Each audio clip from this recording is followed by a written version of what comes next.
nk'uko twari twabamenyesheje ko dufite umutumire mwamaze no kumubona ni umuririmbyi Samuel Praise afite indirimbo zitandukanye muri kano kanya niwe turi kumwe tuza gufata umwanya kugira tumumenye tumenye n'indirimbo zitari zike ziwe hamwe n'ibikorwa ariko arakora.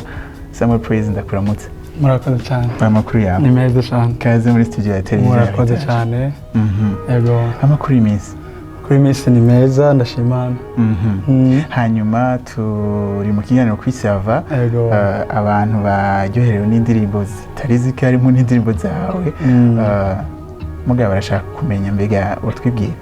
Yego, Jenny Samuel Praise ndi umugabo umugore umwe anabezagije umwana. Yego mba ngahe Bujumbura muri make nibyo. Umugore yitwa gute, umwana yitwa gute? Umugore yitwa Believe, umuhungu wacu yitwa Zion.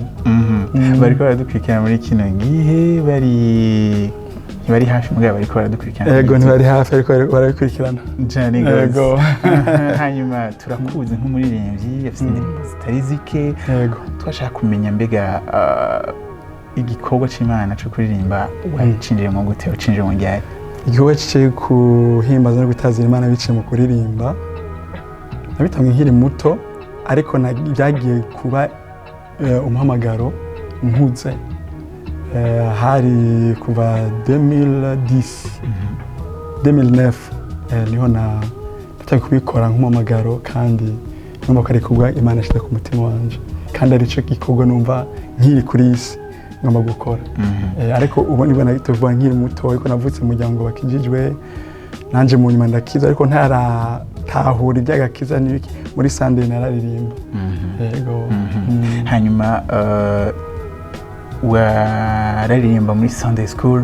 Hanyuma byagenze gute ngo utangure kwandika kubera tukuzi kwandika? Sinzi Sunday narakuze ngeze secondaire muri China nibuka icyo gihe niga kuri convivialité ndi umurongozi w'abaringiye muri groupe biblique natangura kwandika indirimbo ariko sinabyandika mu buryo bwiza ariko muri je harimo kwandika ariko byagiye birakura uko nagumye niga ijambo ry'Imana rero ngabigendera kura sinovo ngo byagenze uko ngo bigenda uko ariko nasanze bimwe jewe bikunda ko ushobora kwandika indirimbo.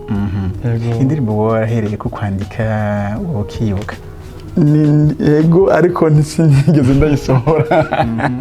Yego ndayibuka indirimbo nigeze kuririmba abantu baratwenga mba hari mu bihe bya Theogene hari ukuntu usanga umenga habaye influence ukuntu zari indirimbo nyene z'amateme abene data ubuzima turimo ku isi ariko turaje mu ijuru n'ibyo. Yego iyo ndirimbo ariko sinigeze ndayisohora ariko ni indirimbo yakunze. Yego niba yakunze abantu barimba mu eglise atandukanye. Yego. Hanyuma ubu dukora ikiganiro ufise indirimbo zingana gute? Indirimbo sinke zirashika 17 hanuko. Ni album zingahe? Ni album zibiri uretse ko ubu natanguye album ya gatatu.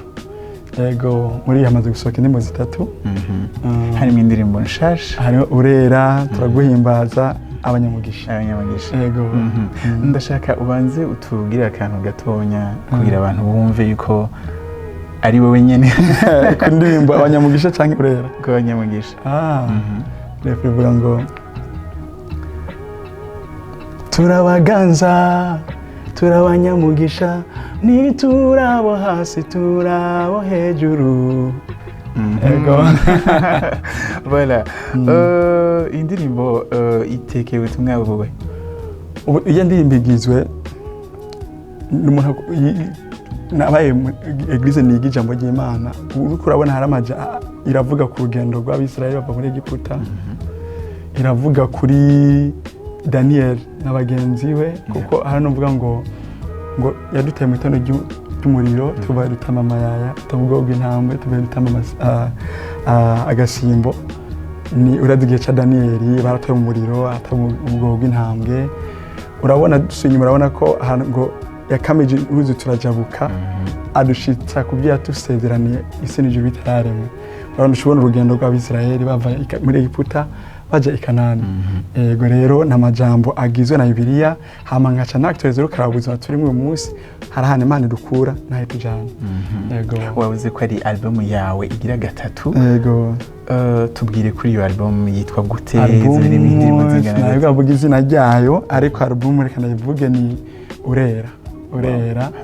Yego kuko igizwe n'indirimbo nyinshi zivuga kuco Imana iri. Yego hanyuma mu ndirimbo nyinshi umaze gukora mbiga nake karirimbo kawe kuba karakunzwe cyane. Hari indirimbo iva ngo uri Imana abandi bayita ngo uhindura imisozi ibiyaya. Iyo ni imwe, hari n'izindi mu nyuma yitwa birashoboka.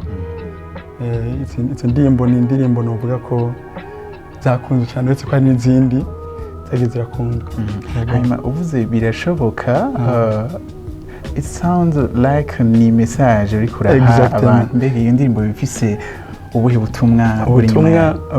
Kuplamba bivuga ngo imigambi yawe si nk'iy'abantu ntiwiyumvira nk'uko biyumvira.